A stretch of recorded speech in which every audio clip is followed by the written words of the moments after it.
Bagaimana kemudian tasawuf seorang menyebut dirinya sufi, sementara kemudian dia pengen dikultuskan. Kultus yang bersifat spiritual itu masyarakat kita itu sangat mudah digombali dalam tanda petik, saya ini keturunan Rasulullah, saya ini bermimpi sama Rasulullah, sehingga saya bermimpi Anda terpilih menjadi istri keempat saya.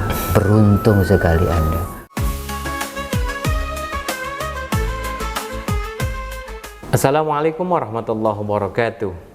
Kita berjumpa kembali di channel Tauhid Cinta. Kali ini kita akan membahas mengenai pseudo tasawuf atau pseudo sufisme. Sufisme atau tasawuf itu sering disalahpahami. Ada sebagian orang yang menganggap belajar tasawuf atau belajar sufisme itu bisa sakti gitu misalkan, atau dia bisa tidak melakukan ibadah ritual secara fisik karena ibadahnya dengan hati, ibadahnya tidak lagi dengan fisik, dia sudah melampaui syariat. Dan juga ada orang melegalisasi apapun gitu ya, khususnya dari mursyidnya gitu, yang maksiat bahkan ya untuk kultus gitu misalkan ya, jadi ketaatan murid dengan mursyid dan lain sebagainya. Nah, kita akan membahas ini dengan Ustadz Mukhlisin Aziz.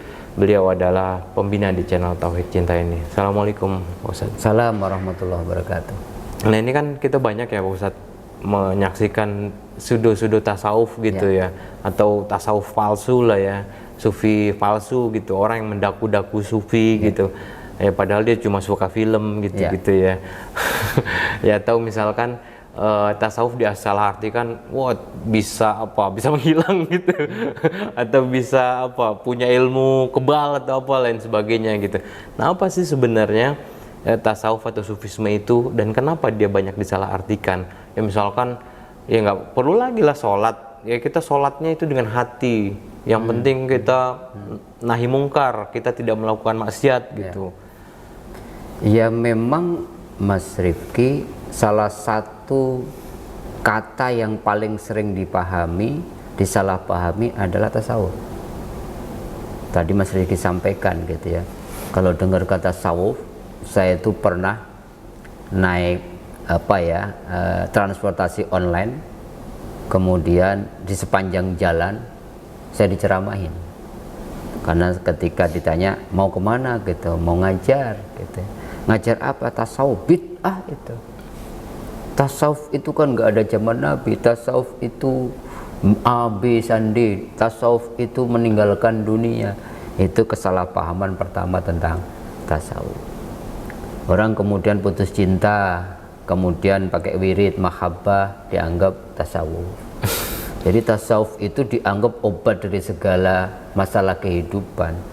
Rezekinya seret, kemudian dia membaca ayat tertentu dan kemudian diamalkan segalanya, kalau dianggap ini apa tasawuf gitu. Atau kemudian yang lebih parah, kemudian dalam taraf orang melegalkan kemungkaran atas nama derajatnya sudah mursyid, sudah tinggi sekali, nggak perlu lagi mengerjakan syariat. Namanya sholat itu kan untuk mengingat Allah. Saya ini 24 jam sudah bersama Allah, jadi saya tuh dawam, saya itu sholatnya sudah sempurna, setiap hari 24 jam saya ingat Allah. Puasa tuh kan yang penting imsak, yang penting menahan diri. Buat apa Anda nggak makan, nggak minum, tapi masih mikirkan, pikirannya negatif? Itu kan seakan-akan masuk akal ya pada taraf-taraf tertentu, sehingga kultus yang bersifat spiritual itu masyarakat kita itu sangat mudah kemudian digombali dalam tanda petik, saya ini keturunan Rasulullah, saya ini bermimpi sama Rasulullah. Mengkonfirmasikan susah, sehingga saya bermimpi Anda terpilih menjadi istri keempat saya. Beruntung sekali Anda. Dan banyak orang kemudian mengikuti itu, apalagi kemudian diembel-embeli dengan kekuatan ya. Dia bisa menebak, dia bisa kemudian kebal. Itu semua hal tentang pseudo tasawuf atau pseudo sufisme. Bukan tasawuf sejati, tasawuf yang palsu, tasawufan lah dalam Karena yang namanya tasawuf itu tidak pernah menegasikan syariat. Tasawuf itu kan satu disiplin ilmu yang mengajarkan bagaimana mensucikan hati dan jiwa seseorang agar dekat sama Allah. Sesuatu yang sangat mulia sebenarnya. Jadi segala ikhtiar, segala aktivitas yang di dalamnya ada proses pensucian jiwa, pensucian hati agar semakin dekat sama Allah, itulah tasawuf. Ya, tasawuf itu apa? Baca Quran yang benar, membersihkan hati, tasawuf. Dan segala proses sofa kan, segala proses pensucian itulah tasawuf. Dan jatuhnya output dari tasawuf itu bukan kebal, bukan kaya raya, bukan kemudian pengikutnya banyak. Tasawuf itu outputnya adalah akhlaknya berubah. Karena kata lain yang sederhana dari tasawuf kan refleksi dari ihsan dan akhlak yang mulia. Itu Mas Rifki. Nah, tapi kan banyak memang orang yang menyalahartikan tasawuf tadi seperti Pak Ustadz sebutkan gitu ya. Ya padahal inti tasawuf adalah penyucian diri. Ya. Ya manusia ya tentu kita tidak luput dari dosa gitu. Nah, makanya perlu penyucian diri, penyucian hati, penyucian pikiran. Ya bahwa ada yang menyalahgunakan itu oknum atau itu adalah mungkin punya kepentingannya sendiri gitu. Dan bisa jadi apa yang dia terima ilham atau apa gitu itu bukan dari Allah atau bahkan mimpinya bukan dari sudah Rasulullah gitu misalkan bukan Rasulullah tapi ya kan karena sulit diverifikasi gitu.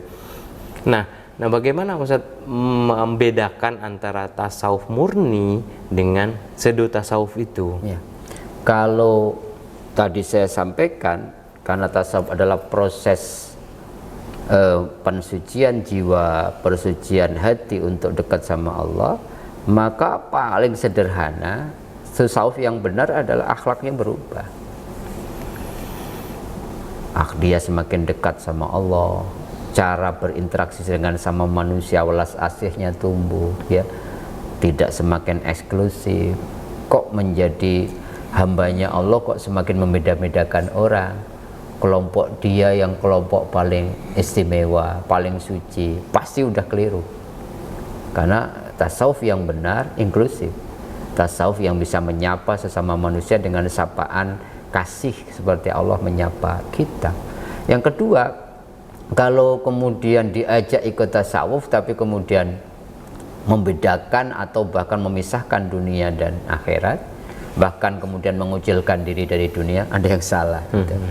Karena tasawuf itu bukan masalah kita lari dari dunia, tapi bagaimana kemudian batin kita sucikan dan kemudian mensikapi dunia menjadi berubah. Kita tidak diikat, tidak diperbudak oleh dunia, tapi kita menjadikan dunia sebagai sarana proses pensucian itu. Kita lihat sebagai sendaguro, sebagai panggung sandiwara. Maka ada istilah kan kemudian ada sufi-sufi modern, mereka pakai jas, pakai dasi, direksi-direksi di perusahaan besar, tetapi hatinya bening, hatinya suci, welas asih, kemudian berbagi sama manusianya luar biasa, sehingga ada istilah topok yang rame, orang-orang yang bertapa dalam keramaian, hatinya tetap sunyi bareng Allah walaupun dia tawaf dalam keramaian. Itu yang kedua. Yang ketiga, tidak ada kultus di dalam sufi yang sejati, karena sufi itu mengecilkan diri, mengecilkan ego. Bagaimana kemudian tasawuf seorang menyebut dirinya sufi sementara kemudian dia ingin dikultuskan, Allahnya dikecilkan. Allahnya dikecilkan. Bagaimana semakin dekat sama Allah kok egonya semakin gede. Orang yang sufi sejati kan Rasulullah, Masya Allah, Rasulullah itu memuliakan siapapun yang hadir, menyapa sahabatnya yang tinggi, yang rendah, yang pintar, nggak semuanya sahabat, bukan sebutan-sebutan lakop-lakop yang sesuai dengan kapasitas mereka, semuanya sahabatku.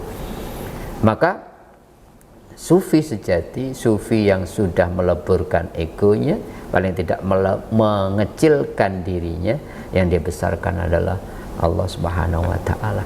Dan yang terakhir, gampang sekali, kalau sufi sejati berarti apa? Orang itu semakin kemudian seperti manusia biasa, bertetangga tetap jalan, ada sufi yang pedagang tetap dagang, yang jadi politikus, yang merubah apanya sih? Dia selalu membawa Allah dalam kehidupan mereka. Akhlaknya yang berubah, bukan pakaiannya berubah jadi jubah, bukan kemudian menarik diri dari tanggung jawab kekhalifahannya, bukan kemudian semakin pengen digedein, pengen dipuji, kok semakin nggak sholat, semakin nggak ini. Karena apa? Saya sudah melewati itu semua, Allah sudah bersamaku, dekat saya sekali sama Allah. Nah, itu kan gambaran paling sederhana. Bab kalau umat disuruh ngomongin definisi, terus ngomongin apa ciri-ciri yang rumit-rumit secara keilmuan, susah. Untuk itulah maka para ulama tasawuf mengatakan kalau kita pengen menjalani suluk perjalanan rohani, nggak boleh sendirian. Karena ada yang mengatakan kan Allah dekat, ngapain pakai guru. Maka dalam organisasi tasawuf ya, ada yang namanya tarekat itu, pertama harus ada mursyid. Mursyid itu yang membimbing, yang mengerti kondisi rohani kita. Karena yang mau disucikan, dibersihkan hatinya. Seperti dokter, ini dokter rohani, bisa mendeteksi penyakit-penyakit rohani yang ada pada diri seseorang. Setelah ada mursyid, harus ada zawiyah. Zawiyah itu kalau kampus ya ada tempatnya, di situ digodok, kemudian zikir bareng, dikecilkan egonya dengan nasihat-nasihat, dengan zikir-zikir, dengan riadoh-riadoh tertentu gitu. Jadi ada mursyid, ada ada zawiyahnya, ada tempatnya, dan biasanya kemudian ada ritualnya. Nah, ritualnya pasti di situ tidak meninggalkan syariat, dan outputnya adalah akhlaknya harus kemudian berubah menjadi lebih baik. Nah, kalau ini nggak ada, maka kemudian ya bukan sufi, tapi sudo saja, sufi-sufian aja gitu.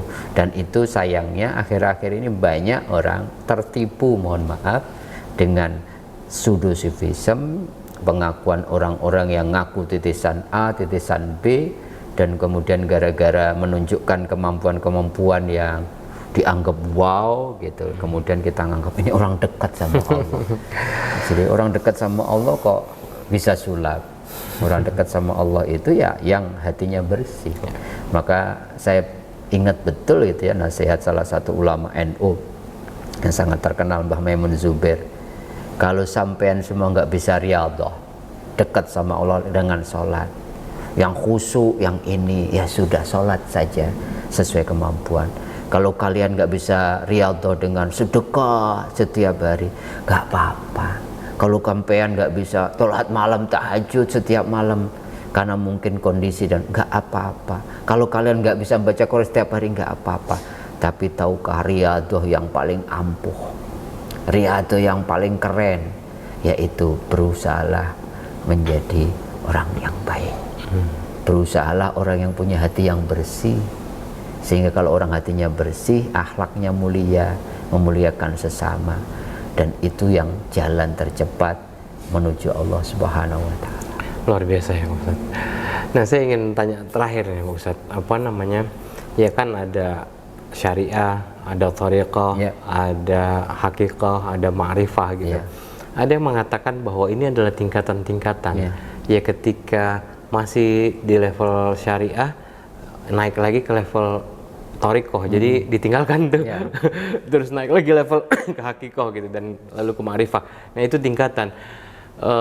Nah padahal kan dalam tasawuf, dalam sufisme, syariat itu tetap tidak ditinggalkan gitu. Nah ini kan juga salah satu sede tasawuf gitu, membedakan keempat itu.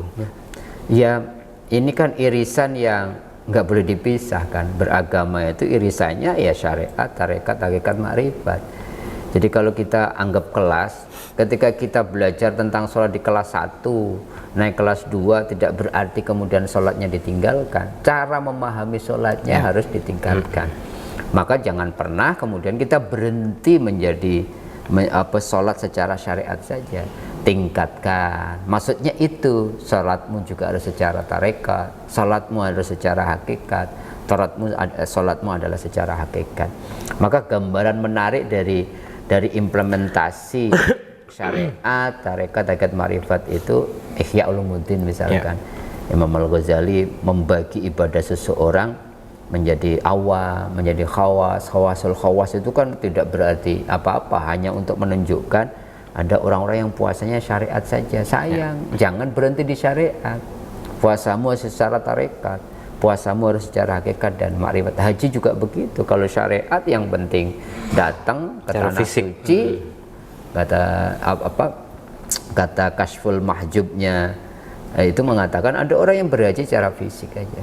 Dia nganggap sudah berhaji ketika ketemu Ka'bah, kemudian datang ke padang Arafah, kemudian pulang. Tapi kalau orang haji secara hati, dia tetap haji walaupun pulang ke tanah air, dia tidak hanya ketemu Baitullah tapi ketemu sang pemilik gitu.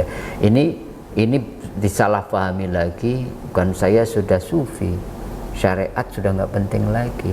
Padahal ini lapisan irisan orang beribadah. Puasamu harus secara syariat, jangan berhenti di situ, berpuasalah secara hakikat juga, berpuasalah secara hakikat dan ma'rifat. Baca Quran kalau secara syariat udah baca aja. Tapi kan kalau secara tarekat dan ma'rifat beda kan caranya. Bagaimana Quran itu kita ibaratkan man ahadda ayyuhaddisa rabbahu falyaqra'il Quran. Kalau kamu pengen dialog ngobrol sama Allah, baca Quran. Itu sudah masuk ke tarekat, nanti masuk ke hakikat. Dan semua ajaran agama harus kita lapisi, harus kita tembus lapisan-lapisan itu. Ibnu Arabi nyebutnya 70.000 mas. Lapisannya sampai kemudian menuju sejatinya sholat. Berarti ada 70.000 lapisan yang tangga-tangga yang masih dilewati. Tidak berarti ketika masuk tangga 10 tangga pertamanya hilang. Justru levelnya harus dinaikkan sehingga kemudian fisiknya sholat, tetapi pikirannya sholat, lama-lama hatinya sholat, sehingga 24 jam sholat dalam arti yang sholat daim itu. Dan hembusan nafasnya juga doa. Ya, betul. Oke, terima kasih Pak Ustadz, luar biasa pembahasan kita ini. Ya, seperti hadis Nabi kan, innama bu'istu liutamima makarimal akhlak. Aku diutus untuk menyempurnakan akhlak manusia. Nah, apapun yang pemimpin agama atau mursyid tasawuf gitu segala macam yang mengajak pada kebaikan, yang mengajak untuk perbaikan akhlak, itu insya Allah ya Pak Ustadz tidak sedo gitu, tidak palsu, karena ujungnya adalah akhlak, bukan mengajak pada maksiat, bukan mengajak pada kultus individu, tapi justru menurunkan atau menidurkan egonya. Oke, luar biasa Pak Ustadz ya. Ya, semoga ada manfaatnya. Mohon maaf atas segala kekurangan. Wabillahi taufiq wal hidayah. Wassalamualaikum warahmatullahi wabarakatuh.